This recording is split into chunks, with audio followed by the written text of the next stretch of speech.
دوسری بات یہ کہ خون پھیلتا ہے، فضا میں آلودگی ہوتی ہے، وہ فلاں ہوتا ہے، یہ فلاں ہوتا ہے۔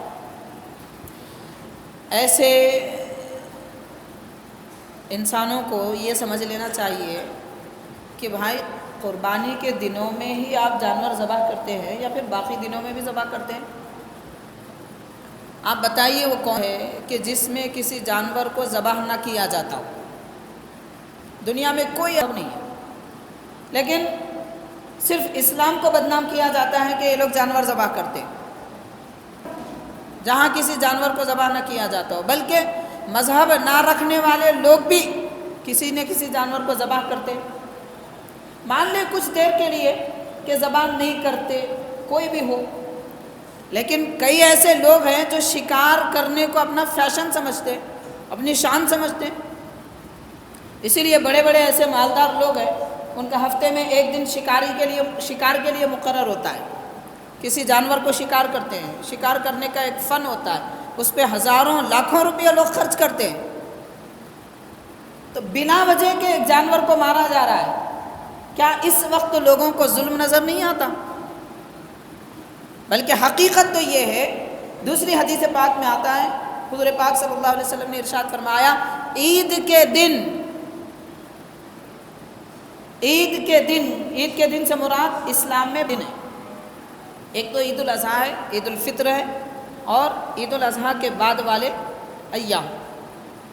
تو یہ عید کے دن جملہ ایسے دن ہیں کہ ان دنوں میں ساری مخلوق اللہ کی مہمان ہوتی ہے، اللہ تعالیٰ کی مہمان ہوتی ہے، اور رب تبارک و تعالیٰ ان کی دعوت کا اہتمام فرماتا ہے۔ کس طریقے سے؟ قربانی کے دنوں میں اس کا طریقہ بتایا گیا۔ مالدار مسلمانوں کو حکم ملا کہ تم جانور ذبح کرو اور لوگوں میں گوشت تقسیم کرو۔ اسی لیے ہم دیکھتے ہیں کہ کئی ایسے غریب ہیں جن کے پیٹ بھرے ہوئے ہیں اور روزانہ جو گوشت کھاتے ہیں، دعوتیں اڑاتے ہیں، ان لوگوں کو کیا احساس اور ان کو کیا پتہ کہ گوشت کی ایک ایک بوٹی کے لیے غریب کیسے تڑپتے ہیں۔ ان کو احساس نہیں ہے، جس کا پیٹ بھرا ہوا رہتا ہے اس کو بھوک کا کیا احساس ہو۔ خالق کائنات اپنی مخلوق کا حال جانتا ہے۔ رب تبارک و تعالیٰ نے سارے مالدار مسلمانوں پر واجب قرار دیا کہ قربانی دو، اور ایک حصہ اپنے جانور کا، اپنی قربانی کے حصے کا ایک یا اپنے جانور کا ایک حصہ غریبوں میں تقسیم کرو۔ تو غریبوں کو عید کے دنوں میں بھوکا نہ رکھنے اور لذیذ سے لذیذ گوشت کھلانے کی تاکید کی گئی اور اس کا حکم دیا گیا۔ اب اگر کچھ دیر کے لیے لوگ یہ سمجھتے ہیں کہ جانور ذبح کرنے کی کیا ضرورت، غریب کو پیسے بھی دے دیں گے، یہ کہنے والا آدمی خود، ایسا جو کہہ رہا ہے وہ آدمی خود اس امید میں رہتا ہے عید کے دنوں میں کہ کہیں سے میرے پاس بھی گوشت آ جائے۔ وہ خود تمنا میں رہتا ہے کہ کوئی لا کر تو دے، کیونکہ انسان کی فطرت ہے، مفت میں آنے والی چیز کو کبھی چھوڑتا نہیں، مفت میں آنے والی چیز کو قبول کر لیتا ہے۔ شریعت بھی اجازت دیتی ہے، اللہ کے حبیب صلی اللہ علیہ وسلم نے خود فرمایا، جو چیز بلا مانگے آئے لے لو، وہ اللہ کی طرف سے، لیکن ہاتھ نہ پھیلاؤ۔ دونوں طرح کی تعلیم دی سرکار نے۔